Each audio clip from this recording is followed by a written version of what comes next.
Hello students, we will start with further classification of kingdom Animalia. जैसे कि हमने last lecture में कुछ क्लासिफिकेशंस पढ़ी थी, तो आज हम फर्दर क्लासिफिकेशंस पढ़ेंगे। तो पहले हम बात करते हैं प्रोटोकॉर्डेटा की। प्रोटोकॉर्डेटा जो है, इन्हें प्रिमिटिव कॉर्डेट्स कहते हैं। कॉर्डेट्स कौन होते हैं?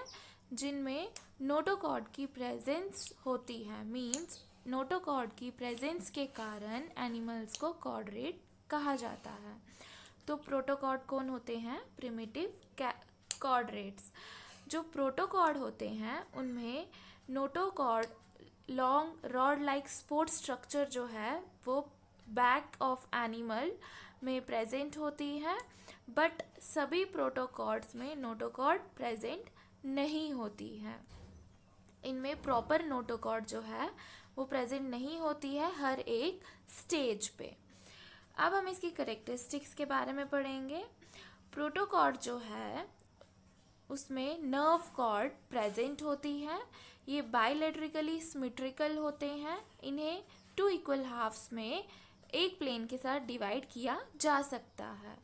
ये ट्रिप्लोब्लास्टिक होते हैं, मींस इनमें तीनों जर्म्स लेयर प्रेजेंट होती है। एक्टोडर्म, एंडोडर्म, मीजोडर्म तीनों लेयर्स प्रेजेंट होती हैं। पोस्ट एनल टेल इनमें पाई जाती है। सिलोमेट एनिमल्स इन्हें कहा जाता है क्योंकि इनमें ट्रू बॉडी जो है वो प्रेजेंट होती है। फॉर एग्जाम्पल बैलिनोग्लॉसिस, ये जो एग्जाम्पल है ये किसकी है? प्रोटोकॉर्डेटा। बैलिनोग्लॉसिस जो है वो प्रोटोकॉर्डेटा कैटेगरी में आता है। ये जनरली कहाँ पाए जाते हैं? मैरीन वाटर में। इन्हें मैरीन एनिमल्स भी कहा जाता है। नेक्स्ट हम बात करते हैं वर्टिब्रेटा की। वर्टिब्रेटा जो है इनमें नोटोकॉर्ड्स दूसरी सेल्स के साथ मिलके वर्टिबल कॉलम्स बनाती हैं।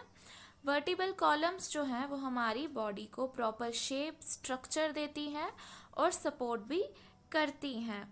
कुछ एनिमल्स में ये बोन्स की बनी होती है और कुछ एनिमल्स में कार्टिलेज की बनी होती है। वर्टिब्रेटा में नर्व कॉर्ड जो है वो प्रेजेंट होता है। वर्टिब्रेटा इनमें शेप जो है हमें प्रॉपर शेप देखने को मिलती है। बैकबोन प्रेजेंट होती है। इंटरनल स्केलेटन, एंडोस्केलेटन जिसे कहते हैं, वो प्रेजेंट होता है। मसल्स प्रेजेंट होती है।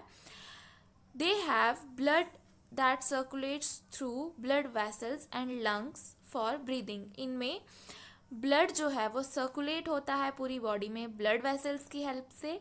लंग्स जो हैं वो प्रेजेंट होती है ब्रीदिंग के लिए। They have a protective skin covering. Protective skin covering जो है वर्टिब्रेटा में पाई जाती है।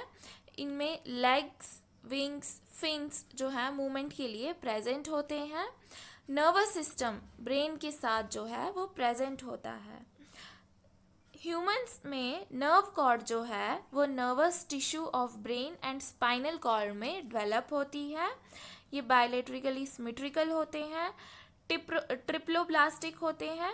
सीलेनमेट इनमें पाया जाता है। सेगमेंटेड बॉडी होती है। हार्ट जो है वो 2, 3 और 4 चैम्बर्ड हार्ट होता है। अपेंडेजेस जो हैं वो पेयर्ड होते हैं। पोस्ट एनल टेल प्रेजेंट होती है। वर्टिब्रेट्स को फर्दर आगे डिफरेंट फाइलम्स में क्लासीफाई किया गया है, जिनको हम एक एक करके पढ़ेंगे। सबसे पहले हम बात करते हैं पाइसेस की। They are found in fresh marine and brackish water. Pisces जो है कहाँ पाई जाती है? मैरीन यानी सॉल्टी वाटर और फ्रेश वाटर में। The body is usually streamlined. Some have a spindle shaped or elongated body as well. इनकी बॉडी जो है वो streamlined होती है, बट कुछ एनिमल्स की बॉडी है वो स्पिंडल शेप्ड होती है, elongated होती है। Their body is distinguished into head, trunk and tail. इनकी बॉडी में अलग अलग पार्ट्स होते हैं, head, trunk और tail. They swim with the help of their tail. ये अपनी tail की हेल्प से स्विम करते हैं। Paired and unpaired fins represent that appendages. These help the fish to balance while swimming. Paired और अनपेयर्ड जो fins होते हैं वही फिश को बैलेंस करते हैं स्विमिंग के टाइम पे। कुछ और करेक्टरिस्टिक्स क्या है इसकी? The body is covered with thick seated scales which helps by providing protection to the internal organelles। जो बॉडी है उसमें कुछ थिक स्केल्स पाई जाती हैं जो हेल्प करती है प्रोटेक्शन में। किसकी प्रोटेक्शन? इंटरनल ऑर्गेनेलीज की। दे गिल्स हेल्प इन रेस्पिरेशन। इनके जो गिल्स हैं वो रेस्पिरेशन में हेल्प करते हैं। Close type blood circulation is observe. Blood circulation close type होती है। ये कोल्ड ब्लडेड होते हैं, मींस इन्वायरमेंट के टेम्परेचर के साथ साथ इनका जो टेम्परेचर है, बॉडी टेम्परेचर, वो चेंज होता रहता है। इनका हार्ट जो है वो 2 चैम्बर्ड होता है। पेयर्ड फिन्स जो हैं वो प्रेजेंट होते हैं। For example sea horse, tuna. Next हम बात करेंगे एम्फीबिया की। एम्फीबियंस जो है वो लैंड वाटर दोनों जगह रह सकते हैं। These can live both on land and in water. They are ectothermic animals found in a warm environment. ये ectothermic animals होते हैं। ये ऐसे environment में पाए जाते हैं जहाँ गर्मी हो, जो गर्म हो, warm environment में। Their body is divided into head and trunk. इनकी body 2 parts में divided होती है, head और trunk. The tail may or may not be present. Tail किसी एनिमल में टेल प्रेजेंट हो सकती है और कई एनिमल्स ऐसे हैं जिनमें टेल प्रेजेंट नहीं होती है। The skin is smooth and rough without any scales. इनकी स्किन जो है वो काफ़ी स्मूथ होती है, लेकिन कुछ की रफ भी होती है और इनमें स्केल्स नहीं प्रेजेंट होते। But with glands that make it moist. लेकिन इनमें ग्लैंड प्रेजेंट होते हैं जो उन्हें मॉइस्ट बनाते हैं। They have no paired fins. Fins जो होते हैं वो पेयर्ड नहीं होते हैं। इनकी जो रेस्पिरेशन होती है वो गिल्स और लंग्स, कुछ एनिमल्स में गिल्स प्रेजेंट होते हैं, कुछ में लंग्स होते हैं। इनमें हार्ट जो है वो 3 चैम्बर्ड होता है। ये एग्स ले करते हैं और इनमें एक्सटर्नल एयर जो है वो एब्सेंट होते हैं। इसमें हम एग्जाम्पल ले सकते हैं फ्रॉग, टोड्स की। हम बात करेंगे किंगडम रैपिटिलिया की। These are creeping and burrowing terrestrial animals with scales on their body। ये रैपिड जो वर्ड है उसका मीनिंग होता है टू क्रॉल। तो ऐसे एनिमल्स जो क्रॉल करते हैं उन्हें रैपिटिलिया कहा जाता है। इन्हें फर्स्ट टेरिशियल वर्टिब्रेट्स भी कहा जाता है और इनकी बॉडी पे स्केल्स जो हैं वो प्रेजेंट होती हैं। They are cold blooded animals found in most of the warmer regions of the world. ये कोल्ड ब्लडेड एनिमल्स होते हैं, ये वार्मर रीजन्स में पाए जाते हैं। Their skin is dry and rough without any glands. इनकी स्किन जो है वो ड्राई होती है, रफ होती है और उसमें कोई ग्लैंड जो है प्रेजेंट नहीं होता। The body is divided into head, neck, trunk, tail. तो इनकी बॉडी जो है वो डिफरेंट पार्ट्स में डिवाइडेड होती है, हेड, नेक, ट्रंक, टेल में। Few of these shed the scales on their skin as skin cast। कुछ एनिमल्स जो हैं वो, जो उनकी स्किन पे स्केल्स होते हैं वो उसे शेड करते हैं, लीव कर देते हैं। रेस्पिरेशन जो है वो लंग्स की हेल्प से होती है। इनमें टीथ्स प्रेजेंट होते हैं। एग्जाम्पल हम ले सकते हैं रैपिटिलिया की, स्नेक, क्रोकोडाइल। नेक्स्ट हम बात करेंगे एव्स की। एव्स ऐसे वर्टिब्रेट्स जो एयर में, हवा में उड़ सकते हैं, उन्हें एव्स कहते हैं। जैसे birds. Birds are warm blooded animals. Birds जो होते हैं वो वार्म ब्लडेड एनिमल्स होते हैं। Their 4 limbs are modified into wings. उनके जो 4 लिम्स हैं वो मॉडिफाई होके क्या बन जाते हैं? Wings. They have well developed flight muscles that help during the flight. जब बर्ड्स जो होते हैं फ्लाई करते हैं तो उनकी फ्लाइट मसल्स जो हैं वो उन्हें हेल्प करती हैं। The hind limbs are adopted for walking, hopping, swimming. जो इनकी हिंड लिम्स हैं वो इन्हें हेल्प करती है वॉक करने में, स्विम करने में, हॉप करने में।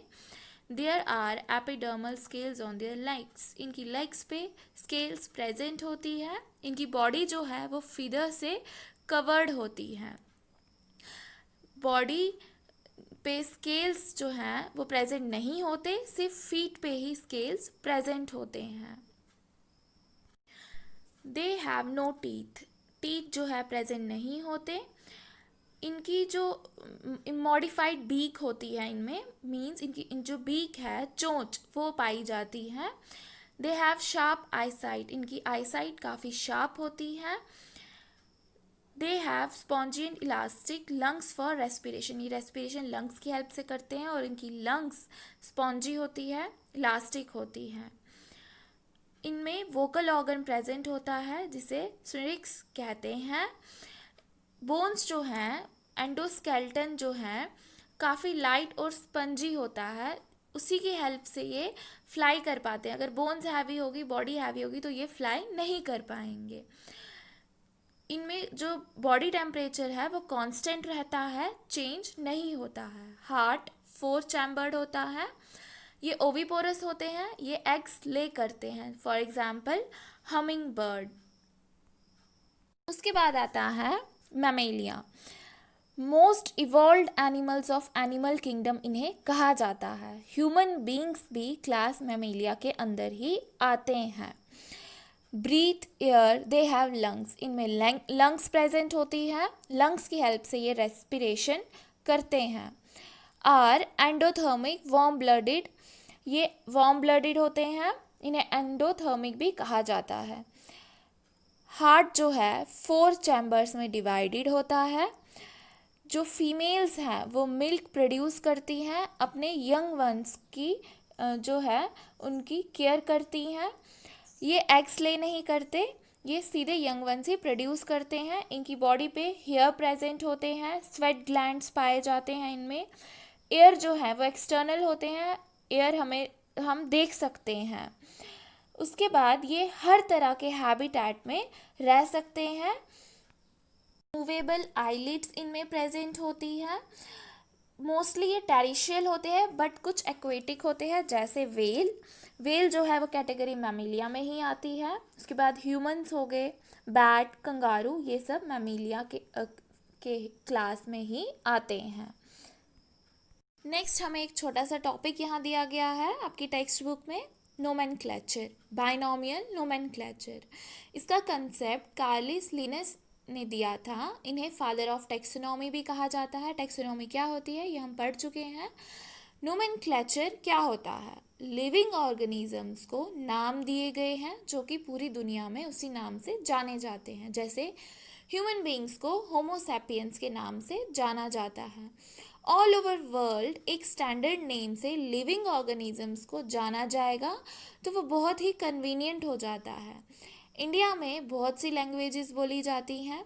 ज़रूरी नहीं है कि जिस लिविंग ऑर्गेनिज्म को हम जिस नाम से जानते हैं, बाकी जगहों पे जो लोग रहते हैं या दूसरी कंट्रीज़ में जो लोग रहते हैं वो भी उसे उसी नाम से जानते हों, तो कन्फ्यूजन ना हो, इसीलिए बाइनोमियल नोमेनक्लेचर का तरीका अपनाया गया और लिविंग ऑर्गेनिजम्स को एक स्टैंडर्ड नेम दिए गए। तो बाइनोमियल नोमेनक्लेचर क्या होता है? Binomial nomenclature is the biological system of naming the organisms in which the name is composed of two terms, where the first term indicates the genus and the second term indicates the species of the organisms। तो binomial nomenclature में जब naming की जाती है तो उसमें 2 terms जो हैं उसके बेसिस पे नेमिंग की जाती है। फर्स्ट टर्म जीनस इंडिकेट करती है और second species of living organisms. यहाँ हम एग्जाम्पल की हेल्प से देख सकते हैं कि नेमिंग कैसे की जाती है। The scientific name of the tiger is presented as Panthera tigris. जो टाइगर का साइंटिफिक नेम है वो है पैंथा टिग्रिस। पैंथा जो है वो रिप्रेजेंट करता है जीनस को और टिग्रिस स्पीशीज को। सेकेंड ह्यूमंस की बात की है, होमो रिप्रेजेंट करता है जीनस और सैपियंस स्पीशीज। तो ह्यूमंस को क्या साइंटिफिक नेम दिया गया है? Homo sapiens. ऑर्गेनिजम्स को नेम्स कैसे देते हैं? तो इसके लिए कुछ रूल्स हैं। First, names consist of 2 words, genus and species. 2 words से नेम कंसिस्ट होना चाहिए, बनना चाहिए, जीनस और स्पीशीज। अगर इन वर्ड्स को हम प्रिंट करें तो वो इटैलिक्स में होने चाहिए और अगर हैंड रिटन हो तो वो अंडरलाइंड होने चाहिए। जीनस का जो फर्स्ट वर्ड है वो हमेशा कैपिटल से ही शुरू करना है हमें। और स्पीशीज जो है उसे हम स्मॉल से शुरू करेंगे। बोथ नेम्स जो हैं वो लैटिन वर्ड्स होने चाहिए। दो अलग अलग ऑर्गेनिजम्स जो हैं उन्हें सेम नेम नहीं दिया जा सकता है। The species name has to be different with the same genus. जैसे एक जीनस में दो ऑर्गेनिजम्स हैं तो जीनस सेम रहेगा बट स्पीशीज का जो नेम है वो डिफरेंट होना चाहिए। स्पीशीज जो है वो डिफरेंट होनी चाहिए बट जीनस जो है वो सेम हो सकता है। तो ये कुछ रूल्स थे कि बायनॉमियल नोमेनक्लेचर में नेम्स कैसे दिए जाते हैं। स्टूडेंट्स, ये आपका लास्ट टॉपिक था इस चैप्टर का, तो आपका chapter diversity in living organisms complete हो चुका है। होप आपको समझ आ गया होगा। Thank you students.